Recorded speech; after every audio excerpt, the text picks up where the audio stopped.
반갑습니다. 우리 박수영 의원님 그리고 김재식, 손영택 우리 변호사님 같이 왔습니다.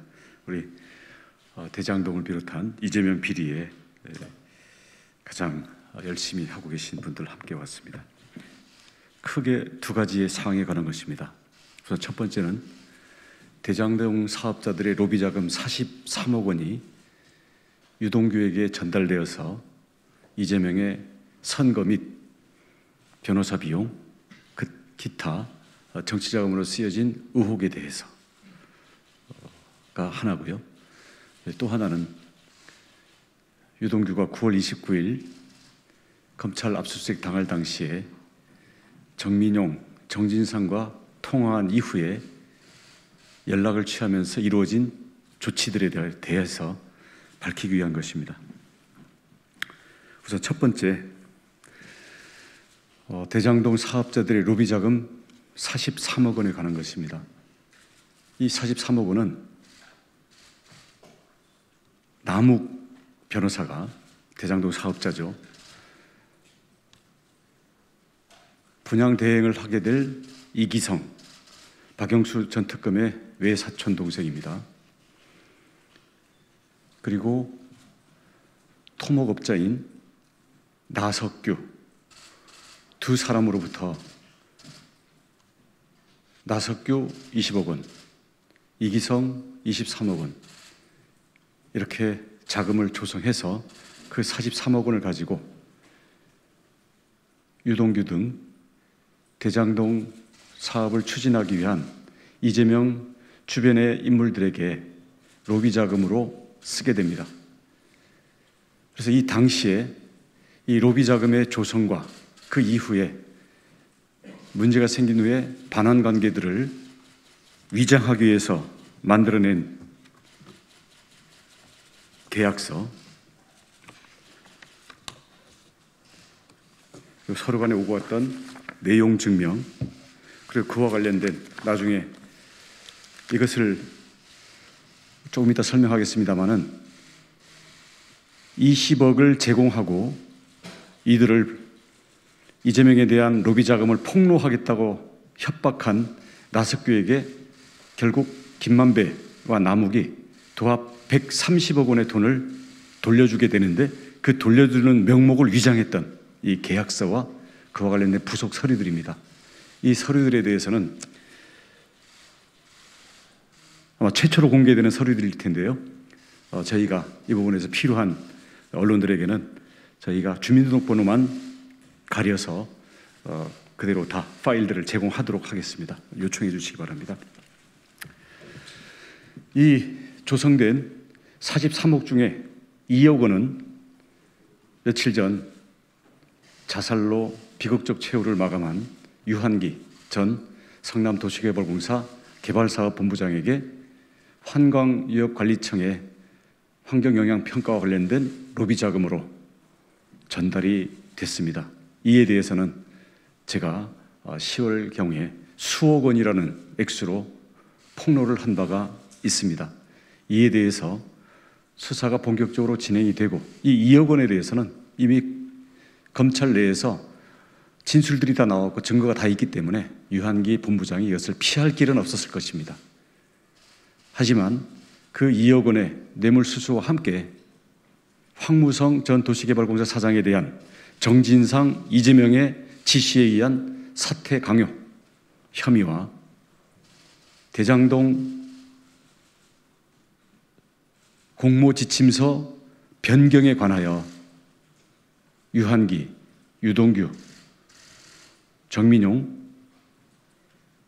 그리고 한 팀장, 이렇게 네 사람이 이재명 시장에게 여러 차례 대면 보고했던 것에 대해서 유한기 본부장은 진술하지 않을 수 없는 상황에 처해 있었습니다. 그 두 가지, 이재명 정진상에 의한 황무성 사퇴 강요와 대장동 공모지침서 변경에 관한 이재명에 대한 대면 직접 보고에 대한 결정적인 수사를 앞두고서 유한기 본부장의 자살이라는 소식을 우리가 듣게 된 것입니다. 이 43억 원은 2014년 4월부터 2015년 여름경까지에 걸쳐서 수차례에 걸쳐서 조성이 되고 수시로 전달 집행이 되었습니다. 이것은 남욱 변호사의 여직원 계좌를 통해서 또는 쇼핑백에 담긴 현금 전달을 통해서 수차례 전달이 됐기 때문에 이 용처에 대해서는 지금 유한계에게 전달된 2억 원뿐만 아니라 나머지 41억 원이 어떤 형태로 누구에게 전달돼서 어떤 명목으로 쓰여졌는지에 대해서 검찰이 수사를 해야 함에도 불구하고, 그리고 이에 관한 단서가 되는 진술들이 검찰 수사 과정에서 다 나와 있음에도 불구하고 검찰은 전혀 수사를 하지 않고 있습니다. 이러한 수사 상황에 대해서 도저히 납득을 할 수 없다고 본 이 관계를 잘 알고 있는 관계자가 저에게 제보를 함으로써 이 모든 서류들과 당시 관련된 여러 가지 단서가 되는 증거들에 대해서 제가 이제 확보를 하고 있는 것입니다. 이 용처들은 당시에 이기성 그리고 나석규 두 사람이 선거자금 및 대장동 인허가 로비 자금으로 쓰여진다는 것을 당연히 전제로 했기 때문에 43억 원이라는 돈을 조성을 해서 남욱 변호사에게 전달이 됐던 것입니다. 이렇게 돈이 다 집행된 이후에 나석규 토목사업 예정자에게 당시에 남욱 변호사가 구속되는 등의 여러 가지 사정 변경이 있으면서 결국 변경이 일어나고 이에 대해서 토목공사를 주지 못하게 되자 나석규가 자기가 준 돈 20억 원을 돌려내라라고 요구를 하면서 협박을 하기 시작합니다. 하지만 요구한 돈은 20억 원이 아니라 100억 원이었습니다. 그리고 그 돈을 받기 위해서 수차례 내용증명을 보내고 내용증명을 보낸 후에는 만나서 구두로 협박을 하게 됩니다. 지금 여러분들에게 이미 내용증명을 공개하겠습니다만 이 내용증명을 보면 자기들끼리의 협약 내용에 대해서 성남도시개발공사에 알려서 공개하겠다. 그리고 매우 큰 사업이 성공을 했는데 이에 관해서 많은 분들의 성원이 있었던 것에 대해서 굳이 언급을 하면서 해교한 내용으로 폭로를 암시하면서 협박을 하고 이 협박을 받고서 남욱, 정영학, 김만배 등이 수시로 회의를 하게 되면서 결국 김만배가 100억 원을 나석규에게 다시 위장 계약을 가지고 그 이행금으로 주게 되는 형태가 됩니다. 정확하게는 김만배가 이기성이 나석규에게 이렇게 전달하는 형태로 되는데 그 100억 원은 고스란히 전달이 됐고 이 내용에 대해서는 수사 과정에서 모두 진술이 되고 증거가 모두 나와서 일부는 이미 이 내용들에 대한 기초적인 사실관계는 이미 10월 달에 보도가 된 바도 있습니다. 저희 제보에 의하면 나석규가 김만배와 남욱 이 일행을 협박해서 받아낸 돈은 이 계약서상에 나타난 김만배, 이기성에서 나석규로 간 100억 원 외에 30억 원을 나석규가 남욱을 협박해서 남욱으로부터 다시 30억 원을 받아낸 게 있습니다. 결국 20억 원을 로비 자금으로 건넸던 나석규가 자기에게 약속됐던 토목공사를 따내지 못하자 김만배로부터 100억, 이기성을 통해서 남욱으로부터 30억, 그래서 도합 130억 원을 갈취를 해낸 것입니다. 자, 이런 사정이 있음에도 불구하고 검찰은 남욱을 기소하면서 이 43억 알선 수재 자금 조성 및 이 사용에 대한 내용을 기소 항목에서 뺐습니다. 정민용에 대한 당시 도시개발공사 팀장이었던 정민용에 대한 뇌물 공여 혐의만 일부 기소하고 더 큰 몸통인 43억 이재명의 선거자금과 이재명에 대한 인허가 및 변호사 비용을 대납하는 비용으로 쓰인 의혹이 있는 이 내용에 대해서는 관련자들의 진술 그리고 정영학의 녹취록 수많은 증거들이 있음에도 불구하고 이 부분을 제외한 채로 남욱에 대해서 훨씬 작은 혐의를 가지고 현재 기소를 하고 멈춰져 있는 상태입니다. 검찰은 이 43억 원의 사용처를 당장 수사를 해서 남욱에 대해서 43억 원에 대한 알선수재 혐의를 조사하고 이 돈을 받은 유동규 그리고 기타 이재명 주변의 관계자들에 대해서 모두 수사해서 처벌을 해야 될 것입니다. 아울러 나석규에 대해서 130억 원의 공갈 사건에 대해서 입건하고 처벌을 해야 됨에도 불구하고 이에 대해서는 명목상 토목공사의 예상 수익금이 100억 원이라는 말도 안 되는 황당한 그 논리를 핑계로 그 100억 원의 지급이 정당한 것이었다라고 수사 결과를 중간 발표하고 지금 넘어가고 있습니다. 다시 말씀드리지만 남욱의 43억 원 알선 수재 그리고 이것의 사용처로 이미 나와 있는 유한기는 지금 자살을 했고요. 유동규를 비롯한 나머지 관계자들에 대해서 알선 수재의 상대방을 모두 수사해서 이게 이재명을 위해서 쓰여진 선거자금과 재판비용에 대해서 철저히 수사를 해야 되고 그 다음으로는 나석규에 대해서 100억 플러스 30억 원의 공갈죄를 즉각 입건해서 수사를 하고 이를 통해서 나석규가 돈을 내고 돈을 공갈해서 돌려받는 이 과정에 숨어있는 그 로비의 내용의 실체에 대해서 검찰은 즉각 수사를 해야 될 것입니다. 이 내용은 정영학의 녹취록, 이미 검찰에서 수사를 받고 진술되어 있는 여러 사건 관계자들의 진술, 그리고 검찰이 압수되어 있는 많은 여러 가지 서류들과 자금 출납의 단서들을 통해서도 이미 다 증명이 되는 것에 가까운데도 불구하고 검찰은 더 이상의 수사를 하지 않고 있고 특히 43억 원의 사용처에 대해서는 전혀 수사를 하지 않고 있는 그런 상황임을 저희는 예의주시하고 있고요. 앞으로 저희가 갖고 있는 제보와 관련 증거들을 가지고 검찰 수사가 똑바로 진행되지 않을 수 없도록 저희는 조치를 해나갈 것입니다. 다음 두 번째로 9월 29일 아침에 검찰이 용인에 있는 유동규의 임시가 아니라 신규 오피스텔로 압수수색을 나갔을 당시의 상황에 대해서 정민용이 통화를 하고 정진상이 7분 정도 통화를 한 내용에 대해서는 정진상이 입장문을 통해서 스스로 인정을 했습니다.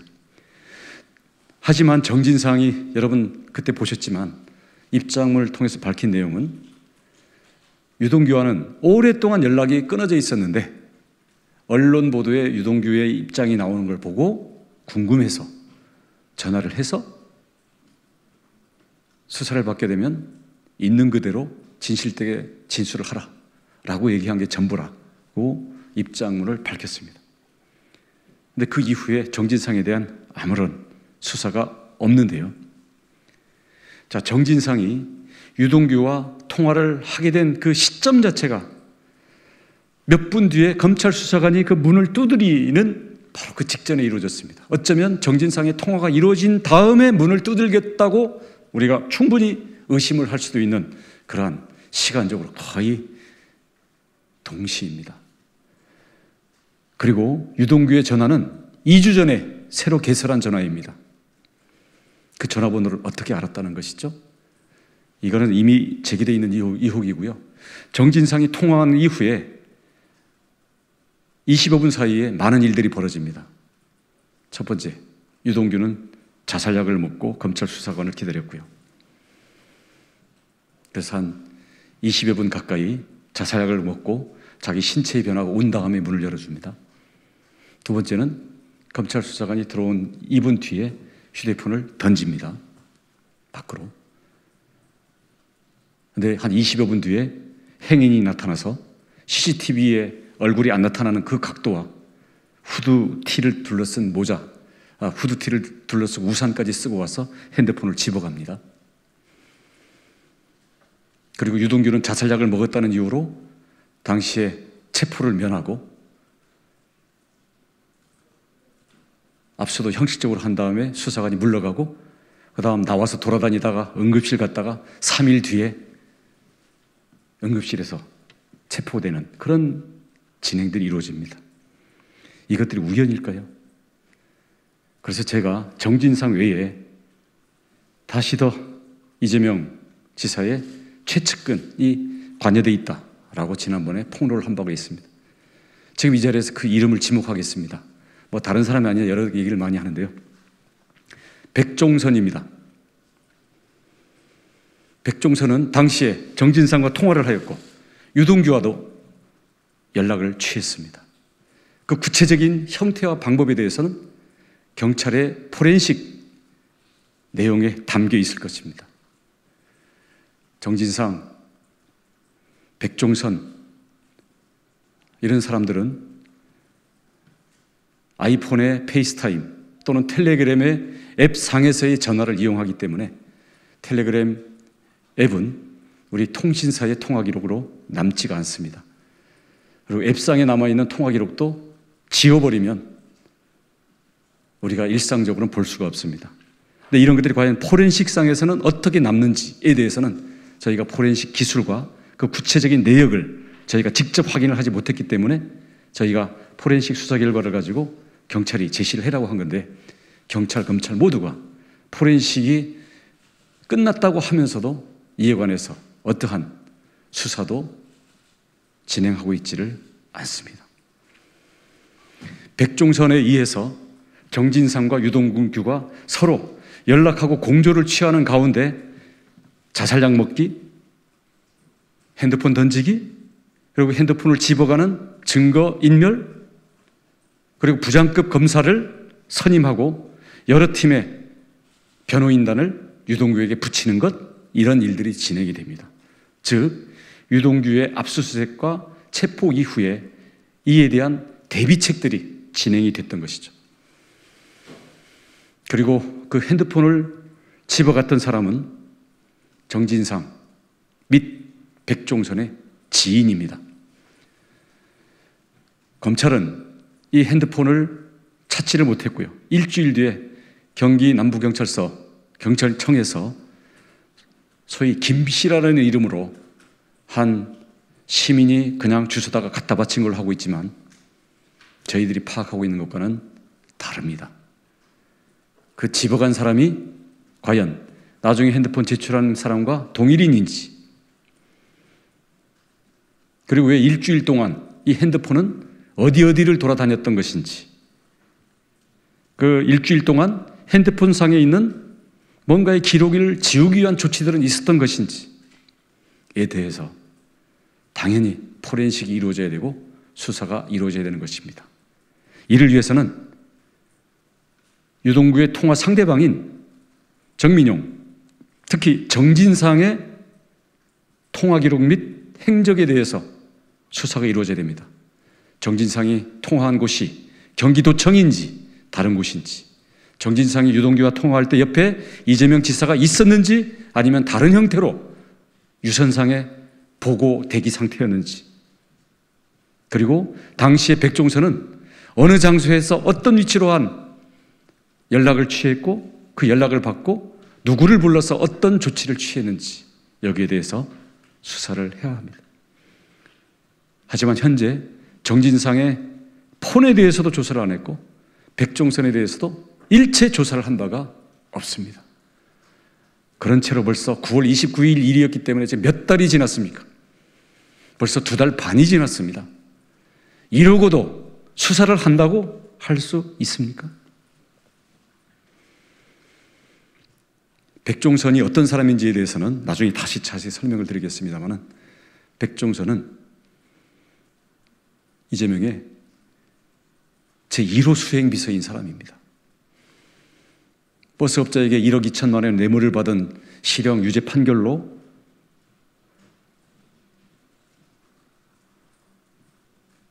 공개석상에 나서지 못할 뿐이지 그 동생인 백종진, 그리고 백종진의 부인, 그리고 백종선의 여동생 모두가 성남시청 이재명 지사 시장의 비서실, 공보관실, 그리고 성남 단체협의회 임원으로 다 근무를 하고 있는 이재명의 최측근입니다. 소위 이재명의 측근 5인방 정진상, 백종선, 김용, 김현지, 김남진 이 5명의 늘 서로 간에 긴밀하게 연락하고 이 밑에 김지호, 이상훈 등의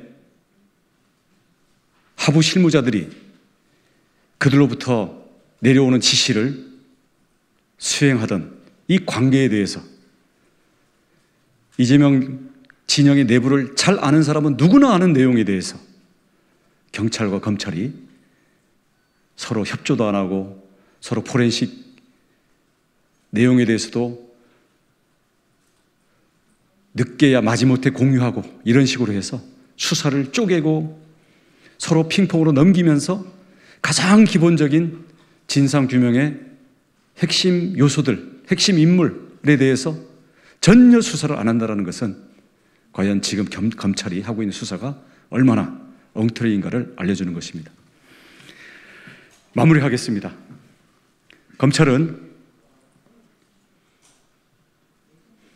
남욱이 조성해서 이재명에 대한 선거자금 및 변호사 비용 등으로 로비 자금으로 쓴 43억 원, 그리고 그중 2억 원이 유한계에게 건네간 이 모든 영체에 대해서 즉각 수사하고 이를 알선수재로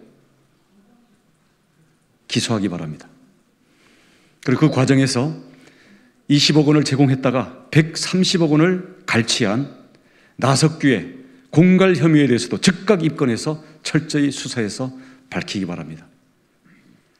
그리고 유동규와 마지막 순간에 통화했던 정진상, 그리고 정진상과의 협조관계 하에서 휴대폰을 증거인멸하려고 했던 관계자들 모두와 그들이 이재명 지사와 당시에 어떻게 보고를 하고 지시를 받았는지 이에 대해서 진상을 밝혀서 증거인멸의 공범으로 모두 입건해서 철저히 처벌하기 바랍니다. 이러한 상황에 대해서는 제가 지금 큰 줄거리와 핵심적인 요소를 말씀드린 것이고요. 오늘을 시작으로 해서 앞으로 대장동 그리고 기타 여러 이재명 후보와 관련된 비리의 여러 가지 실체에 대해서 제가 확보하고 있는 제보와 증거들에 근거해서 모든 것을 국민에게 알리고 검찰의 수사의 문제점과 이재명이 직접 대답해야 되는 내용들에 대해서 저희가 직접 앞으로 이 과정을 진행해 나갈 것이라는 것을 말씀드립니다. 예, 감사합니다.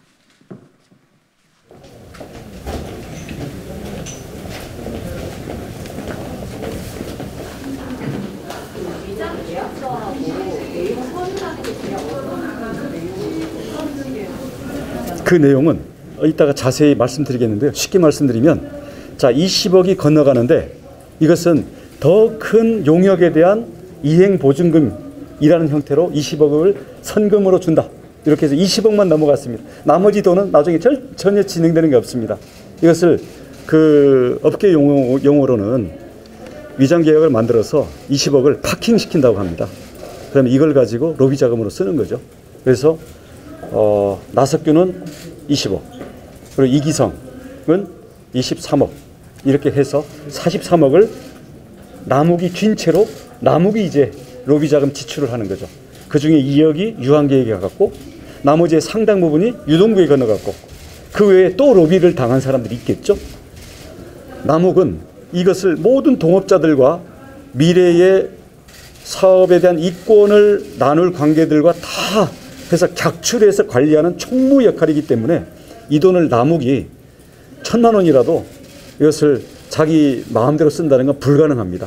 그리고 그렇기 때문에 나석규의 협박과 나석규가 협박을 했는데 김만배가 100억을 갚아주는 이런 일이 나중에 일어나게 되는 것이죠.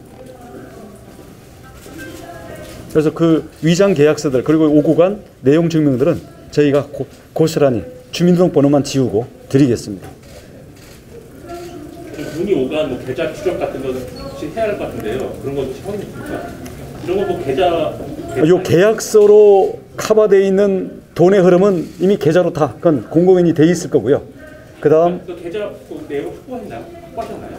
그게 있어야 실제 증거가 될 것 같은데요. 아니 뭐 20억이 가고 뭐 그다음 100억이 오고 이런 거는 계좌 추적할 필요도 없이 당사자들이 다 인정하고 있습니다. 문제는 사용처가 문제죠. 남욱에게서 그다음 이재명 쪽을 향해서 나가는 부분은 계좌 추적을 피하기 위해서 현금으로 처리되거나 아니면 그 주변에 예를 들어서 예를 들면 남욱 변호사의 여직원에 또 연결된 계좌를 통해서 한다든지 계좌 추적을 피하기 위한 방식으로 43억 원이 집행되었습니다.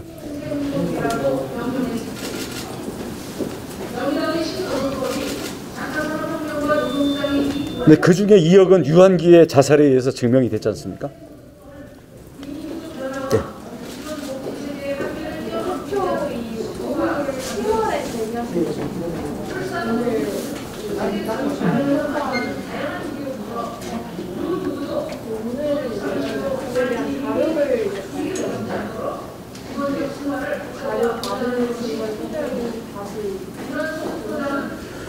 아니 10월에는 제가 얘기했던 거는 이재명의 최측근들이 통화를 했다라고 하니까 정진상이 내가 통화를 했다고 손들고 나왔죠. 제가 한 명 더 있다. 한 명이 아니라 사실 더 있습니다. 또 있다 하니까 그게 누구냐? 안 나섰죠. 일단 그래서 이번 타자가 백종선이다라는 것을 제가 오늘 지목하는 겁니다. 백종선과 정진상에 대해서 검찰이 수사를 해야죠. 네. 정진상의 휴대폰에 대해서도 조사를 안 하고 있는 게 현재 검찰 수사입니다. 유동규와 통화를 했다고 주장을 이미 인정을 했는데 유동규에 대한 포렌식도 지금 제대로 안 했고 유동규한테 전화를 걸었다는 상대방에 대해서 아직 조사를 안 한 거예요. 2달 반이 지났는데.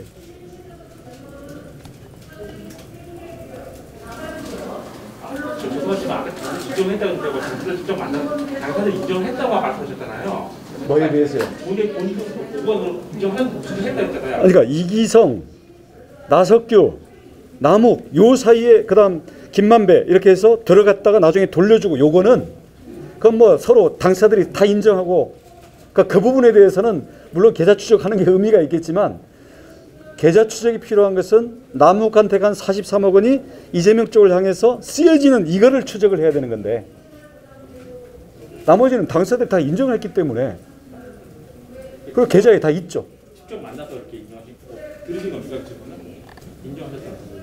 누구에 대해서요? 아니 아까 당사자 인정하고 있다고 말씀하셨잖아요. 그 직접 만난 그분들이 그거 원희룡 의원님 측에 만나가지고 인정했다는 아니 돈이 오고 간 거에 대해서는 검찰 수사에서 이미 다 인정을 했습니다. 그럼 보도도 다 됐고요.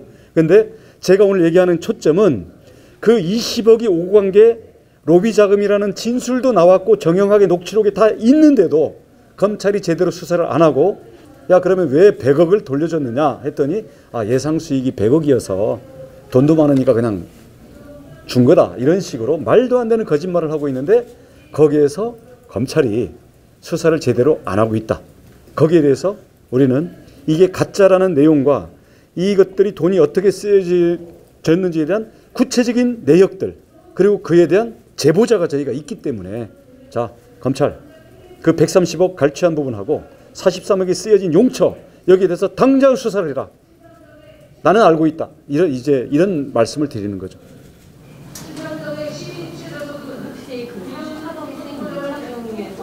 용처에 대해서도 좀 알고 계시지만 일단 수사를 축소하고 안 되면 이제 나중에 푸시거나 이런 2억은 유한기에게 거기 넘어간 게 이미 그건 나왔고요. 그다음에 상당 금액이 유동규에게 넘어갔습니다. 그럼 이걸 알고 있을 사람은 남욱과 유동규겠죠. 이 남욱과 유동규에 대해서 이 부분에 대해서 검찰이 수사를 제대로 안 하고 있습니다. 우선 검찰부터 수사를 하면 저희가 그거에 대해서 우리가 정황 증거라든지 제보자라든지 이걸 댈 수가 있는 거지. 그렇죠? 모든 자료와 이미 정형학 녹취록, 관계자들의 진술, 그와 관련된 돈의 흐름과 남욱이 실제로 2014년, 15년에 어떻게 했는지에 대한 모든 자료를 갖고 있는 검찰이 이걸 조사를 안 하니까. 그렇죠. 그래서 이거 제대로 조사 안 하면 특검이 만약에 임명돼서 조사하면 이게 일주일 내에 다 잡아냅니다. 왜냐하면 진술 다 나와 있거든요. 그리고 어디를 조사해야 되는지도 이미 다 나와 있습니다. 제가 얘기했지 않습니까? 남욱, 유동규 당시에 모든 행적과 자금의 흐름을 조사하면 바로 나오는 건데 조사를 안 하고 있습니다. 백종선이라는 인물을 공개하신 거예요. 통화하신 인물로. 그러니까 이 과거에 기자님께 나섰던 그 이재명 지사의 또 다른 복심 인물이라는 거죠. 네. 어떤 인물인지 좀 상세히 설명 좀 부탁드립니다.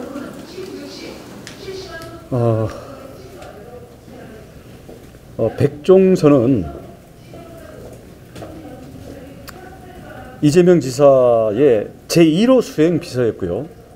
그러니까 2010년 당선된 그때부터 4년 내내 수행 비서를 하면서 예를 들어서 친형인 이재선을 강제 입원시키는 그 4인 회의 여기에 주동 멤버입니다. 정진상, 백종선, 윤기천, 이재명 네 사람이 친형 그 강제 입원시키는, 이거는 재판에 이미 다 나와 있는 내용들입니다. 그리고 아시다시피 백종선은 우리 김부선 씨와도 관련이 있습니다. 예, 예를 들어서 그 광화문에서 천막 시위할 때 김부선 씨가 이재명을 찾아오는데 그걸 온몸으로 막고 있고요. 그다음 김부선 문제가 터졌을 때 이것을 무마 또는 처리하기 위해서 나서는 게 백종선입니다. 이 부분에 대해서는 추후에 다시 증거와 함께 제시할 예정이고요.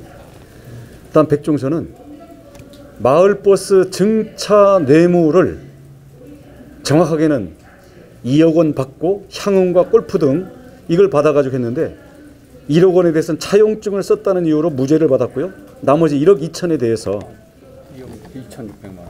1억 2,600만 원. 아니요. 1억은 무죄, 2,600만 원 인정.